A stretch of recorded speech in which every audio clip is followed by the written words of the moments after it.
Hi, my name is Rick and I'm from Ukraine. The video you're about to see is a conversation with a Russian soldier in Ukrainian captivity made by Ukrainian journalists Volodymyr Zolkin and Dmytro Karpenko. I wish to make this content available to more people around the world. This is why I'm dubbing it into English. It's not much, but it's honest work. All rights belong to Zolkin, Karpenko and their team. Please enjoy. They probably formed the 155th Brigade for the third time. Has it even won a battle, at least somewhere? Pavlovka? On what try? I don't know. I know they launched an offensive in the spring. And they took it only in November, I think.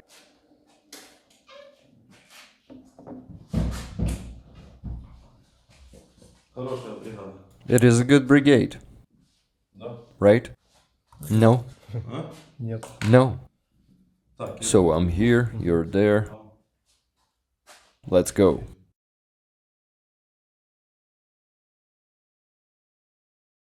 Or maybe mother. No, let's better call my sister. Why?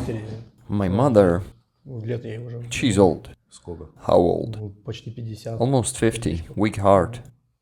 So what? Better call my sister, she'll pass everything on. The mother is probably already asleep. The sister isn't sleeping, she has a little baby. How old is the baby? Over a year, about a year and a month. He turned one in January. Is she in Vladivostok? No, in Ussurisk. In Ussurisk? Yes. Is that nearby? Yes, nearby, about 100 kilometers away. I see. How are you doing? I'm doing fine. What are you doing? Nothing, just lying down, sleeping, resting, waiting for the exchange. Just like in the army, right? Well, no. We're lying down, sleeping, resting, waiting for the exchange. Better than in the army, of course. Better! Here, yes. Are you being fed? Yes, they feed us. What did you eat today? Today we had soup and liver. Meat of liver. What kind of liver? Liver meat. They gave you liver meat? Yeah. But it hurts it. The liver. Please introduce yourself. Sementsov Nikolai Andreevich. What is your date of birth? December 20, 2000. 2000. How old are you? 22. Which city were you born in? The village of Mikhailovka, Primorsky Krai. Where did you serve? No, I mean, did you ever serve the conscription service? Yes. When did you finish it? In 2019. In 2019. What was your role? I was a reefer. I served in a military naval academy for my conscription service. What were you supposed to become? Radio operator. On a ship? Yes. And did you go sailing? Yes. On which ship? Gromky corvette. Corvette Gromky. Is it very loud when it sails? Well, no. Is it some kind of nuclear ship? No, it is designed to support submarines. It's a patrol ship. We went on combat missions aboard it. I even had 2, 3 combat patrols during my service. Did you shoot at something? Those were exercises. Training. Is it a large ship? Not very large, 104 meters in length. Quite a big thing, actually. Well, it's not a big one. How many people are on board? 104. 104 meters and 104 people. Yes, 104 people. Do ships measure in people on meters? It turns out that corvettes do. So if it were 300 meters, would there be 300 people? Actually, we have no ships that are 300 meters long. You're kind of weak then. You served the conscription service. Finished in 2019. I served my conscription service for 6 months. Why? During my conscription service, I signed a contract. I finished my training and signed a contract. And continued to serve on a contractual basis. Yes, the entire time? Yes, the entire time. And the whole time on that ship? Yes. And how were you? You were a signalman on the corvette and then became an infantryman? Yes. Is it cool? Not really. Why? We didn't know anything about serving in the army on land. Where is it more fun, on a ship or to die in the field? On a ship. But what if it was the cruiser Moskva? I didn't serve on the cruiser Moskva.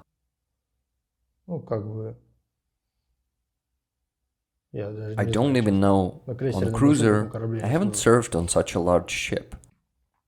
Well, we have a cruiser in Vladivostok. Which one? Varyak. Varyak? Yes. Is it a trendy thing? It's a big ship, but it's quite old. It's about 40 years old. Is it an attraction or source of pride for you? Yes, it's a guard's cruiser. It's the largest one in the Pacific Fleet. What do you know about it? About the cruiser? Yes, about the Varyak. As far as I understand, the ship is a pride. Well, I don't know much about it. I only know that it's constantly at sea. It's always sailing. Why was it praised in the song? I don't even know. Wasn't even interesting to you? No, I know about corvettes, but as for larger ships, I haven't served on them and I wasn't interested. You know, I can briefly tell you the story of it, if you're interested. If you can, sure, I'll listen. Do you know that it's all fake? It's not a heroic cruiser that they praise. It's all a made-up story. There's also a song about Varyak. I haven't heard anything heroic about it. I know it goes on long-duration combat patrols. There's also a song, says Varyak never surrenders. Yes, I've heard that song, yes. Where did the cruiser come from? What were the first mentions of it? It was mentioned during the Russo-Japanese War. Have you heard of it? Yes, of course. When was it? I don't know the exact year. It was in 1903-1904. Can you remind me what happened and how Varyak stood out? I can't recall details about Varyak.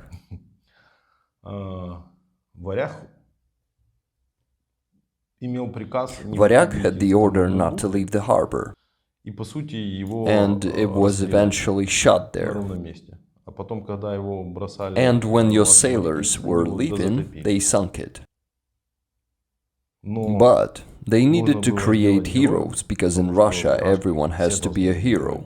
And no one could ever recognize the loss of such a cruiser, that it simply sank. It had an order to stand, what's it called? To stay by the shore, on a raid, on a raid. On a raid. It stayed on a raid. It had an order, I think from Tsar, to stay and not leave the harbor. There was a whole fleet of Japanese ships, about 7 of them. They issued an ultimatum. Either you leave the harbor by 12 o'clock and nothing will happen to you, or we will shoot you down. But they had an order. At that time there was no real-time communication like today. And the admiral, do admirals command the ships? Captain.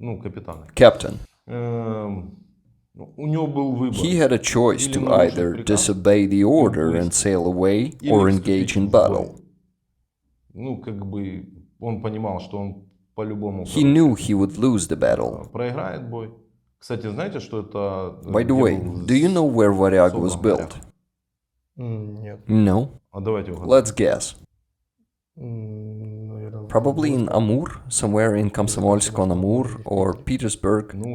Well, if Petersburg was in the United States, then it was built in St. Petersburg. But Varyak was actually constructed in America. At that time, it had the most powerful engine. It had 4 of those smokestacks. And I guess in terms of performance, it was better than Aurora, something like that. Cool, right? There are historical facts that can be easily verified. So, it was sunk by its own sailors. There were many ships from other countries in that harbor. About 40 crew members died, and the rest were evacuated. They brought them to Odessa, made a parade, and hailed them as heroes. Do you know what happened next with the Varyak? Well, if it was sunk, then they must have built another one. No, The thing was, they sank it in such a way that the Japanese were able to raise it, and it sailed under the Japanese flag for another 10 years. How do you like it? Is this the same varyak? Exactly, the same one. I didn't know that. Cool story, isn't it? There was nothing heroic about it. They just made them heroes because no one could verify it. Later, people figured out the true story. Of course, it's not a convenient history for your country. That's like me saying, you're actually a bad soldier. Do you know why? Why? What do you think? Because I don't know the history? It's just a coincidence of circumstances. No, because you survived. You were supposed to blow yourself up. In your honor, they should have put up a granite plaque at a school and designated a school desk where some top student would sit. Because in the beginning of our conversation, you said that being in Ukrainian captivity is better than in the Russian army. Because you're eating liver here, soup, lying down, resting, waiting for an exchange. Nothing threatens you here. Do you think they need such a hero? I think not. Why? Just because. Well, we had such a lyrical digression. Was it interesting or not? Yes, it was interesting. How did you go from being a Navy signalman to a Marine, attached to the 155th Brigade? How did it happen? How many of you were taken off the ship? 3 of us. 3 people. And who else? Well, 2 more people. I mean the signalman. Yes, a signalman, artilleryman, and a radio technician. Okay, they have a few specialists left there. So you can take the... what was it called? A trailer? Corvette. Corvette. You can take the Corvette. A couple more. There's no more communication, no more artilleryman, and who else did they take? Radiometrician. And what does he do? They deal with... navigation. So the radars and all that stuff. Navigation, yes, radars, not radars. Well, it doesn't sail anywhere anymore because there's no one who can navigate by radar. Well, he wasn't the only one there. Were you happy when they told you? No. Did you ask why me? I did ask, but they didn't answer anything.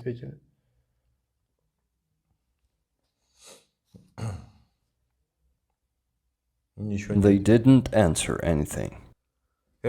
What do you think when they turn trained signalmen? You're trained signalmen, right? Yes, you were training. They turn trained signalmen into assault troops. What does that say? That there's a shortage of personnel. Yes, there's a shortage of personnel. It's true. It's a fair assessment. What were you equipped with? Body armor? Body armor, helmets, weapons. What kind of body armor? Corsair. It's a naval body armor. Is it comfortable? No, it's not comfortable. It has one advantage. It's mostly made of Kevlar. That's an advantage in a war where there are many fragments around. How far can you run in it? Not very far. We ran for 1 kilometer and it was already difficult. You're not the first Marine here who had Corsair. But there aren't many water obstacles in winter, and accordingly there's no need for Corsair, right? Well, yeah. Or did you swim somewhere? No. Why do Marines get issued Corsair body armor instead of regular, normal body armor? Was it your standard body armor, or was it issued to you? It was issued to us. Issued. And on the ship, you have a life vest there. There are also corsairs on the ship as well, but they are supposed to be for those who are involved in some kind of... Mostly when we are on combat duty. There's always one ship on combat duty at the pier. So the watchmen wear corsair body armor, because it is the only standard body armor available on the ship. It doesn't sink, so it is used on ships. Yeah, if a person wearing it falls overboard, they won't drown. Yes? Well, it's probably wrong to send people to the land wearing corsair. Of course, I think the same way. And what does this indicate?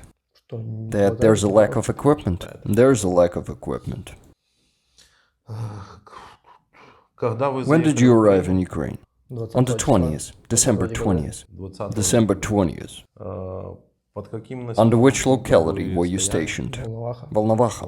Volnovakha. And it's there you were captured because you were riding on the APC. We were captured near Vuhledar. Near Dachi, yes. Северная Dachi. Yes, Северная Dachi. Were you in a house? No, we were in a basement. In a basement of a house. No, it was near the house, like a garage. Oh, the garage. Is it where the person was detonating a grenade? Yes. That's the story that has already been on the channel. They're a gang. That's your term. Your colleagues said we were a gang in the basement. I'll quickly retell the story now, and you tell me where I'm wrong. Okay? There were about 20 people there. More than half of them were killed by our tank, right? No? No. There were 12 of us in the basement. That's already in the basement. And above? Above, there were 24 of us. We were riding in 2 APCs. Along the way, half of them jumped out when the second APC stopped. So they jumped out. Only 3 people made it from the second APC, but everyone made it from our APC. Only 1 person was killed. No, wounded. He was hit by a shell shard, and then our APC ran over him. He jumped out, the APC was reversing, he didn't manage to move away, and the APC ran over his leg. Over his leg? Yes, it ran over his leg. So the previous person told the story differently. He said there were 20 people in the house. I didn't make it up.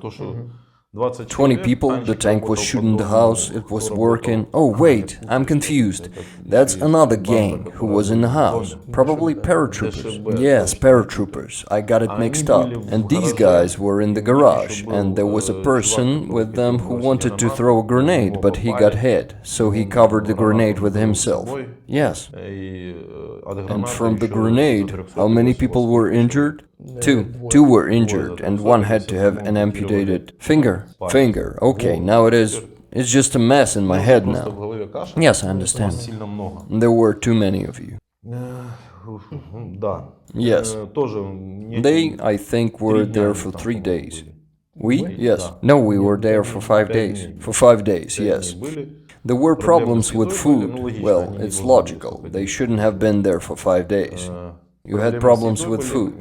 Tell me your version of why you didn't surrender. I've already heard 2 versions. I want to hear the 3rd one. Well, we didn't surrender because we were told that captives were being tortured here.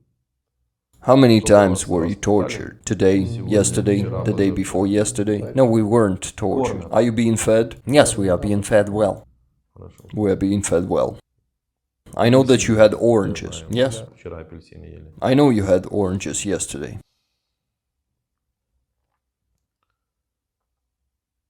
Who will win this war?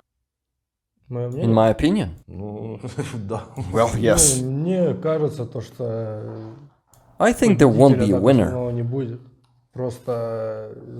They will simply negotiate a peace treaty and the war will end. On what conditions? To be honest, I don't get the politics very well. You don't know the whole truth. No. There was a statement. There are 2 favorite expressions of all of you. We're not interested in politics. I've never been interested in politics. But I think they will give up Crimea, the region they want to take. Well, and after that, we'll retreat to the border and we'll be standing there. What should be done with Donetsk and Luhansk regions? I don't know. When I was already here, you say they will give up Crimea. Will you give it up? We will give it up. You will give it up. Okay. As for Donetsk and Luhansk, I won't say anything, because they just recently joined Russia. So by logic, it would be easier to give them up than Crimea. You're right, but I don't think anyone will give them up. But they will give up Crimea. Well, Crimea, personally, I don't need Crimea or Donetsk or Luhansk People's Republics. There are no republics, they are made-up fakes. Okay, fakes, but I don't need them either. They should give them up. I have enough of my own. Who will pay for all the destruction? I don't know. Probably Russia. Reparations, there's such a word. Who started this war? Russia. Why? I can't say that. But if you think about it, you're a military professional. We wanted to... We were told that Ukraine has been at war with the Donetsk and Luhansk People's Republics for 8 years. They are kinda killing civilians. Russian language, being oppressed. I haven't heard anything about the Russian language. They don't tell them this anymore. Honestly, I haven't heard about it. I heard that they bombed the Donetsk Republic. I also haven't heard about the Luhansk Republic, just Donetsk. And that we are helping them, that we came here to help them. What were you doing in the Kiev, Kharkiv, Zaporizhia regions then? After we arrived here, we went further and further. We receive orders and we go further. Like locusts, it turns out. It turns out so. It turns out they deceived you. If they told you that you were going to protect the Donetsk and Luhansk regions, why were your tanks driving through Kiev last year? I know that too. It turns out we were deceived. It turns out you were. Well, I wasn't there at the beginning. It surprises me that you weren't there at the beginning. You're also a military professional and you weren't interested in what was happening? We were actually at sea when we found out about this, when it all started. February 24th, 2022, you were at sea, yes. Where? In Kamchatka. What were you doing there? Training. We went on 2-week training exercise. But since the weather is always bad in Kamchatka, we usually plan to stay there for a week or two and end up staying for a month or two, because we can't leave due to the storms. We were there the whole time and we received news about it. The news was probably mostly fake, or at least half of it. Don't you have internet on the ships? No, we don't. There's no communication at sea, none at all. We only have military communication. Yes, military communication. We read the news that they send us. So they could write to you and say that America sank and you would believe it. You could say so, yes. So, when the commander comes in the morning, is there a morning check on the ship? Formation? They line you up and deliver the news, right? Yes, the deputy delivers the news. How does that happen? Do they tell you the news every day? Over the loudspeaker. Ah, and what did they tell you? They said that war started in Ukraine. Well, not a war, but a special military operation. Yes, be careful with these words. Yes, you know, right? Yes. It started in Ukraine. That's it. They also talked about which territories were being captured. So, victory everywhere? Yes. Everything's good. Yes. When did you first hear the news that it wasn't a victory, that something went wrong? I just want to know for myself. These are the chronicles of war that will be interesting to watch in 10 years.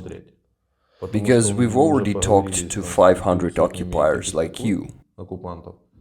Everyone tells their own story, and it all adds up to a collective puzzle of how it happened for the Marines, the pilots, rear workers, everyone. The first failure that I've heard about was Pavlovka, somewhere around August. And I also heard about the spring, when it all was happening in the spring. Oh, and when our troops retreated from the Kharkiv region, our paratroopers were there. Be careful with your words, you didn't retreat there, you regrouped. Well, they just said it that way, that's how they talked about it. Did the deputy commander say that? No, not the deputy. Then who? I'm not talking about the ship, in general, what they were saying in the news when I got back. According to the news, you successfully regrouped. On Telegram. There's a difference between retreated and regrouped, right? Yes? What difference?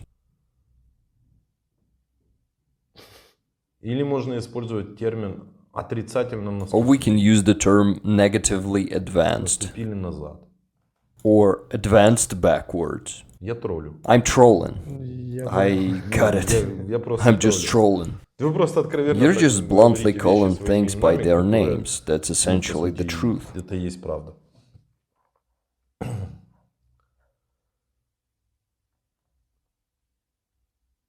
What do you think your sister will say now? Honestly, I don't even know. And what do you want to tell her? That I'm in captivity, so she shouldn't worry? Most likely my command has already informed her about it. You think so? Yes, because people who were interviewed before me called home and were told that the command informed their relatives. Well, then good. Is there anything else interesting to add? No? Then may I ask? Yes, of course. Has your opinion of your army changed? About the army? Well, you see, a lot of people have died here in Ukraine already.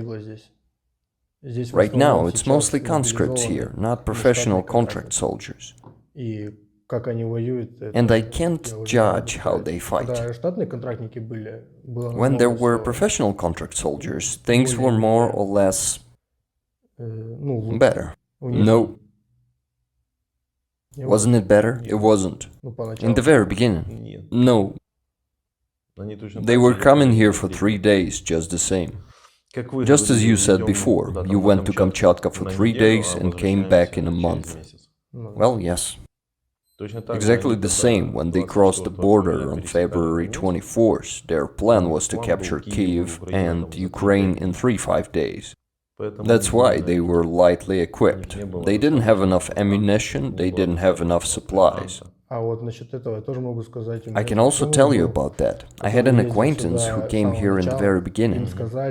He's from VDV, and they were told they were going here for exercises, so nobody knew.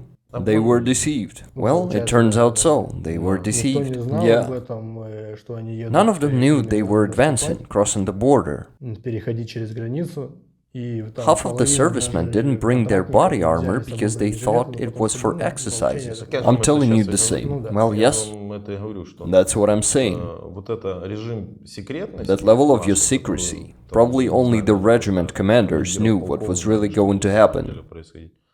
It allowed to... We had many prisoners of war who were driving the APC without ammunition. Or its turret didn't turn, or something else didn't work. They were moving and simply getting destroyed. Well, yes. This is my response to... Well, you tried to counter me by saying, when there were contract soldiers, it was different. It wasn't different. It was exactly the same.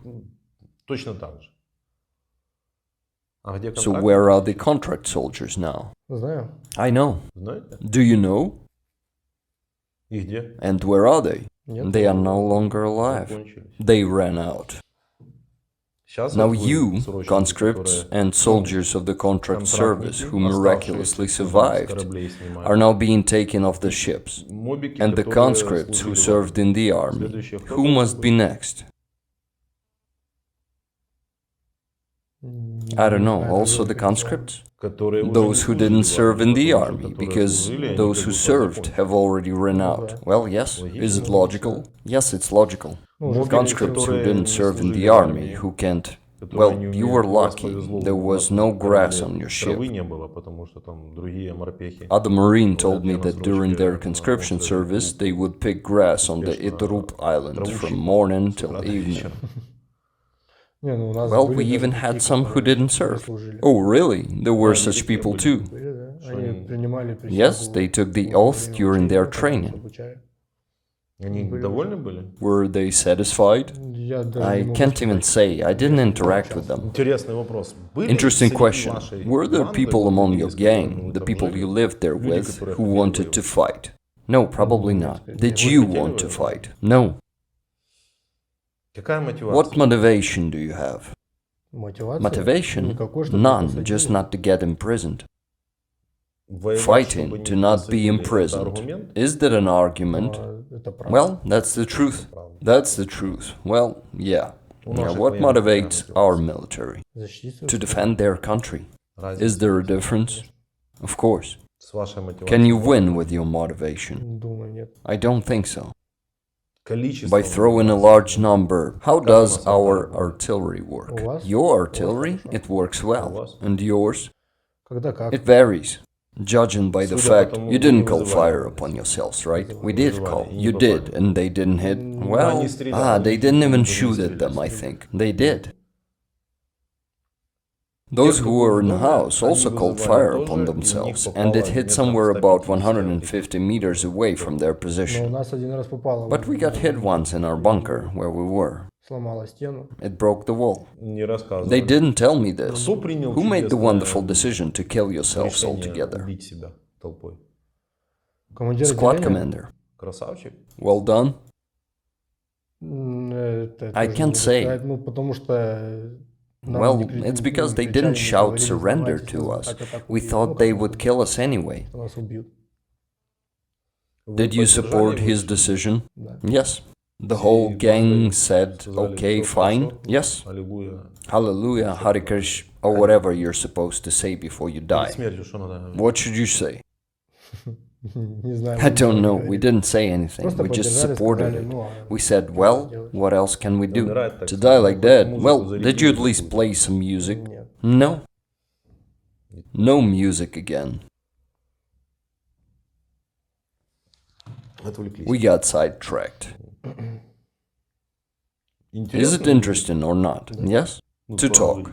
Yes, of course. Well, you never know. Everything's fine. Probably some uncomfortable topics. Did I ask you if you give your consent? No, you didn't ask, but I give it. Consent for what? For the interview? Hello? Good day. Good day. How are you doing? Fine. That's good. What are you up to? Are you in the car somewhere? Yeah, I am. Yeah. I was watching for your call. And what are you doing in the car at midnight? Well, I don't have service in my house. We wouldn't be able to talk properly. We just arrived, so I stayed in the car. The second super country in the world, and there's no connection in your house. Your brother, right? Yes, your brother is in captivity. Do you know that? Well, yeah. If you want to... I saw the video. If you want to talk to him, you must give consent for recording and publishing. I agree. I really want to... Calm down. What's the matter? I'm very nervous. I have an iPhone, of course, but I can't do anything to you through the screen. I understand. But that's not certain. We have nanotechnology here, via pigeons. You're not saying where you are. You're in captivity and... Hi. Hi. How are you? How are you? Everything's fine. Are you eating? Yeah. Are they feeding you there? Yeah, everything's fine. Kolya, they're not beating you, right? No, everything's fine. Look at how the propaganda is working on you. Tell her, what did you eat today? No, they feed us well. We're not doing anything here, waiting for an exchange. And who told you I'm in captivity? They sent a video on Telegram. Well, they started sending out videos, and they sent it to us too. What video is it? Well, where you were recorded saying that you were in captivity. Ah, I see.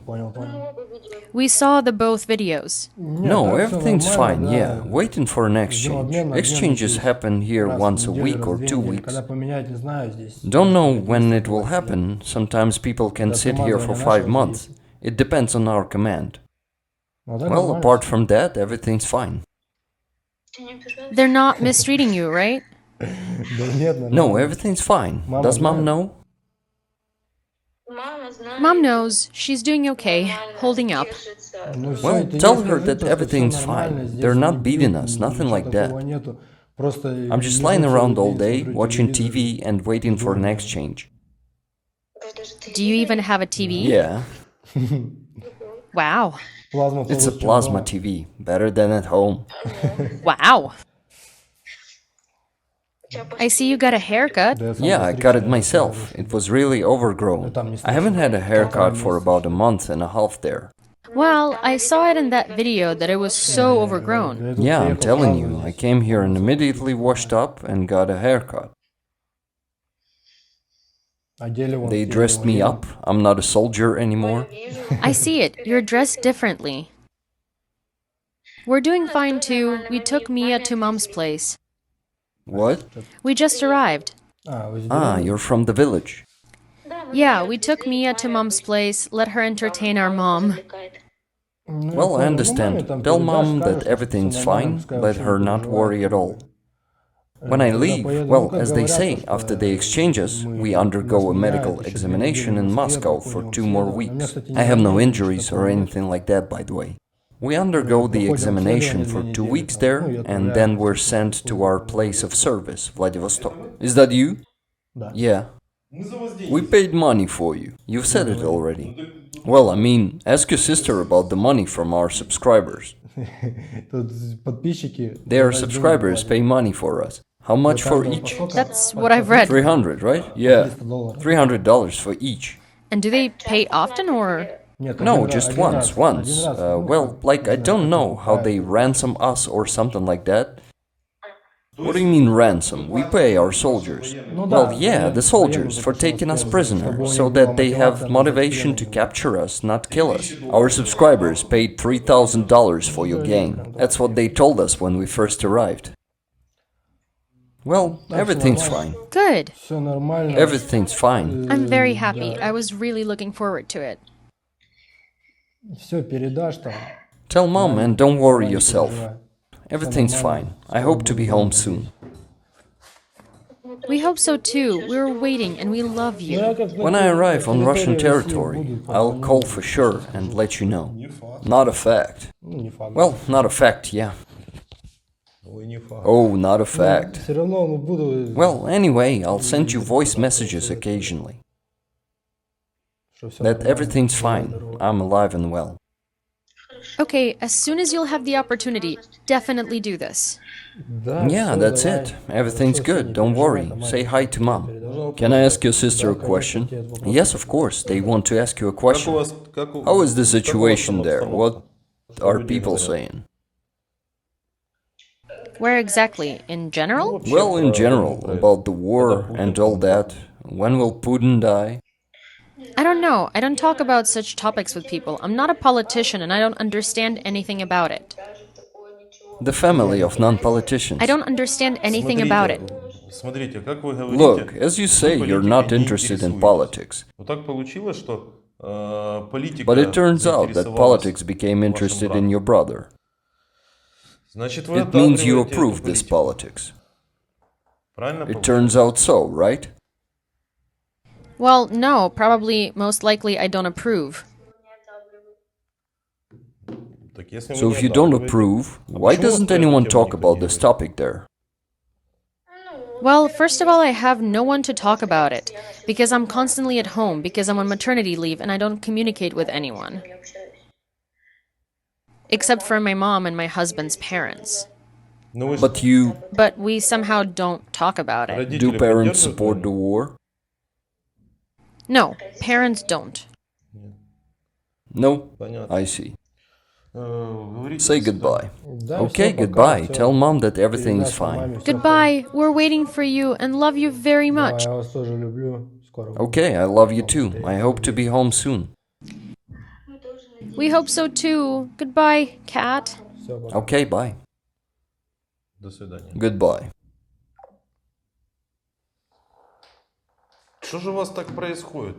How does it happen for you? People die and nobody cares about politics. I don't know much about politics, so I'm not interested in it. Maybe you should start finding something out about it.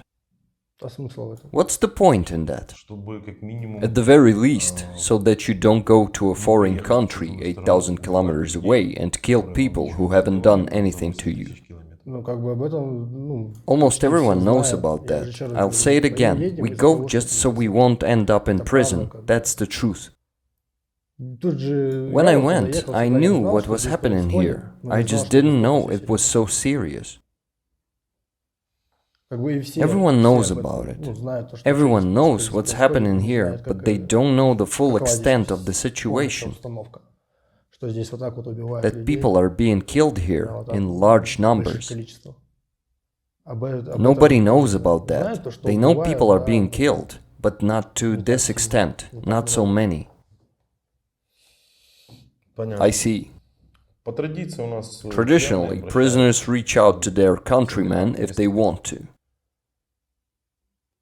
No, I'll reach out to them when I get home. I'll try to dissuade people, acquaintances.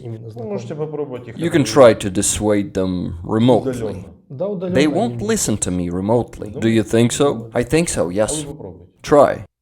If you want to. No. No means no. Thank you. It was interesting. Regarding Varyag, we should check if what I said is true or not. Does it seem true? It seems so, honestly. Seriously? I don't know anything about Varyag, honestly. If you want to smoke, you can smoke. I don't know anything about Varyag myself. Here's an ashtray. Okay, let's do this. Now I'm curious myself. We have, it's your pride, right? A person from the Varyag here. Yes, there is, but I missed it. The history of the cruiser Varyag. Here's another question. What history version it will show to me? Let's see. Armored cruiser of the Russian Navy, 1909-1904.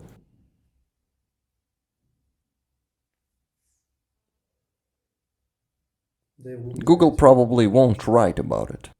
Manufacturer. Philadelphia, USA. Correct? Correct.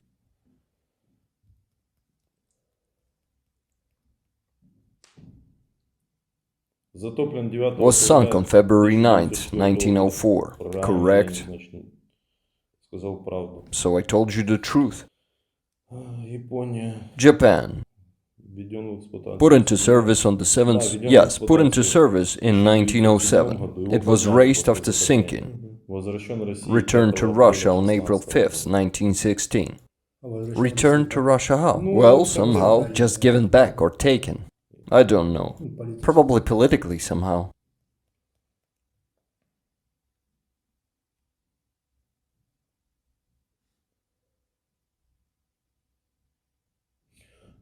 On February 9, captain of the Varyag, Vsevolod Rudnev, received an ultimatum from the Uryu to leave Chemulpo port by 12 o'clock. As a result, that port should become a trophy of the Japanese fleet and supply base for ground forces. Otherwise, the Russian ships would be attacked in the roadstead. Rudnev decided to break through to Port Arthur with a fight and, in case of failure, to blow up the ships. That's the story that was presented to you. Well, yeah, because it's a Russian Wikipedia. The battle continued for, according to the commander's report, the Varyag fired 1,105 rounds at the enemy. It's all wrong. Not a single ship of the Japanese fleet was damaged, because the senior gunner of this Varyag didn't know how to shoot. So all the shells, for those who are interested, missed? Undershoot, that's how it's called. Yes, I see. Ships named after Varyag. Oh, in 1954, on the occasion of the 50th anniversary of the defeat at Chemulpo, Kuznetsov's order was announced, assigning the name Varyag to the newly built cruiser of Project 68 BIS. This is probably the one. Yes, it was called something else before. I don't know what, but comrades have already said that it was called something else. Well, yeah. By the way, do you know the song about the Varyag? You didn't write it either. The one that goes, "Our proud Varyag doesn't surrender to anyone"? Yes, they just translated it. So all your history is always like this. That's it? Yeah. Thank you for watching. Please like, subscribe, and consider becoming the member of this channel. You can also support my work on Buy Me a Coffee. All of this will help me grow on my team and bring you these dubs much more often. See you next time. Slava Ukraini!